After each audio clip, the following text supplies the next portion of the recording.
Sekretari i jashtëm i Mbretërisë së Bashkuar, David Lammy, tha të mërkurë në Beograd se ka biseduar me presidentin e Serbisë, Aleksandar Vučić, në lidhje me procesin e normalizimit të marrëdhënieve ndërmjet Serbisë dhe Kosovës, si dhe veprimet antikushtetuese të Milorad Dodik, presidentit të entitetit serb të Bosnjë-Hercegovinës, Republika Srpska.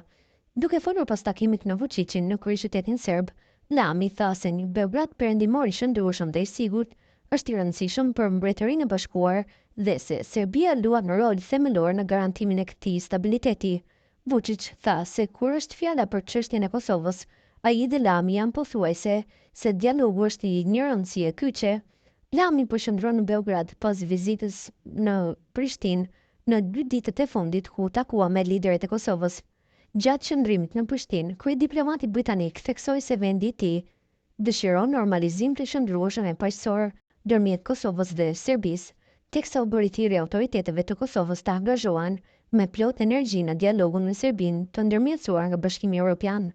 Vizita e Lamit në vendet e Ballkanit Perëndimor, sipas qeverisë së Mbretërisë së Bashkuar, ka për qëllim kyç forcimin e bashkëpunimit në luftimin e emigracionit të parregullt dhe krimit të rënd të organizuar.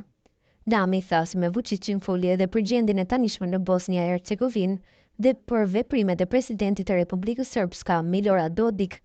Ne filluam të flasim për atë që më shqetëson mua, veprimet antikushtetuese të presidentit Dodik, tha Lammy pas takimit.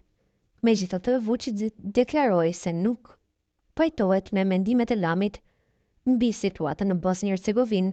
Nuk mund të pajtohem që veprimet antikushtetuese të Milorad Dodik janë fajtori i vetëm për situatën në Bosnjë-Hercegovinë, tha Vučić.